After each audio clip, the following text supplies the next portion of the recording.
Nigeria में मूसलाधार बारिशों के बाद सैलाब ने तबाही मचा दी। 100 से जायद अफराद हलाक। नाइजीरिया में मूसलाधार बारिशों के बाद सैलाब ने तबाही मचा दी। मकानात तबाह।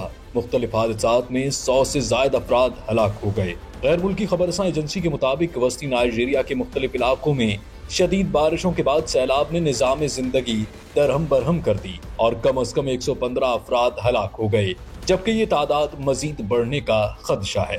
रिपोर्ट के मुताबिक यह हौलनाक सैलाब बुध की रात से जुमेरात की सुबह तक होने वाली मूसलाधार बारिशों के बायस आया, जिसने रियासत नाइजर के किनारे वाक़े शहर मोकोवा और आसपास के इलाकों में तबाही मचाई।